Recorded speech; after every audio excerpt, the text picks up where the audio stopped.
আমার রক্তের সাথে মিশে গেছে বিএনপি। আমি বিএনপির কোনো বদনাম করবো না, বিএনপি কোনো কিছু খাবো না, কিছুই না, কিন্তু আমি বিএনপি করে যাবো যতদিন আমি বেঁচে থাকি। এটা কোন ধরনের সিস্টেম যে এখন হাসিনা পালায় গেল, হাসিনার দোসররা এখনো রয়ে গেল এই দেশে?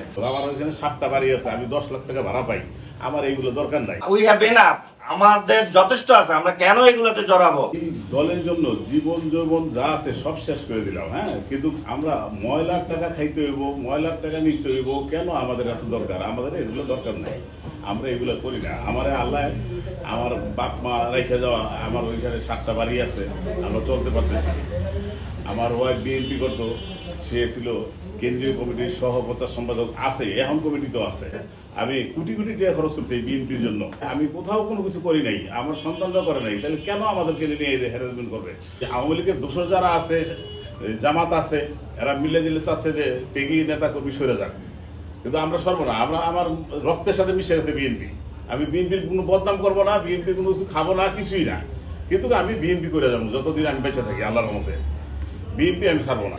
আমি আমার ফেসবুক টাইমলাইনে এই ভিডিও ছাড়ছি যে এলাকার উন্নয়নের লক্ষ্যে ময়লার আবর্জনা বন্ধ ছিল, এটা আমি আর চলাচল করে দিলাম, সচল করে দিলাম।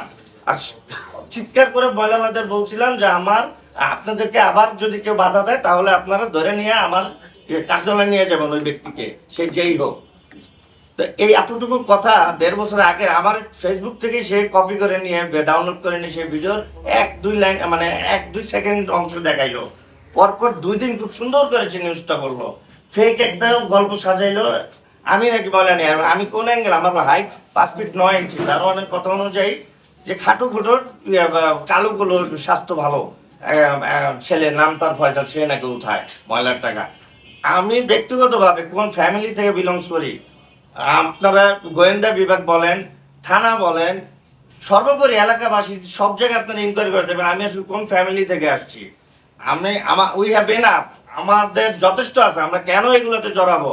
আমার বাবা মিরপুর থানা বিএনপির সাবেক সাধারণ সম্পাদক এবং বর্তমান আহ্বায়ক কমিটির প্রথম যুগ্ম আহ্বায়ক, যেটা কিনা আপনার এই সদস্য সচিব, উনি এখনো রানিং সেক্রেটারি মিরপুর থানা বিএনপির, এবং গত 18 এবং 24-এ উনি 2বার বিএনপির মনোনীত জনতার কাউন্সিলর আমার ওয়ার্ডের। আপনারা জানেন যে আগামীতে আবার আসন্ন সিটি ইলেকশন আসতেছে। এই ইলেকশনকে কেন্দ্র করে আমাকে এবং আমার বাবাকে, আমার পরিবারকে হেয় প্রতিপন্ন করার জন্য সুপরিকল্পিতভাবে এই জামাতের এজেন্ডা হয়ে এই বনি ইবনে কামাল ইন্ডিপেন্ডেন্ট চ্যানেলের একজন রিপোর্টার ঘুষ খেয়ে টাকা খেয়েছে আমার বিষয়ে উইদাউট ইনকোয়ারি, সে আমাকে এবং আমার পরিবারকে হেয় প্রতিপন্ন করছে। এটা সম্পূর্ণটাই মিথ্যা বানোয়াট, যা যা আমার বিরুদ্ধে আনা অভিযোগ সম্পূর্ণটাই মিথ্যা বানোয়াট। আমরা এলাকায় নির্যাতিত নিপীড়িত, আমরা ত্যাগী পরিবার। আমার মা ঢাকা বাংলাদেশ জাতীয়তাবাদী মহিলা দলের বর্তমান যে রানিং কমিটি সুলতানা আফরোজা কমিটির সহপ্রচার সম্পাদিকা ছিলেন এবং ঢাকা মহানগর উত্তর মহিলা দলের 3 নম্বর যুগ্ম আহ্বায়ক ছিলেন, যিনি কিডনিজনিত সমস্যার কারণে 2 বছর অলমোস্ট 2 বছর হচ্ছে আমার মা মারা গেছে।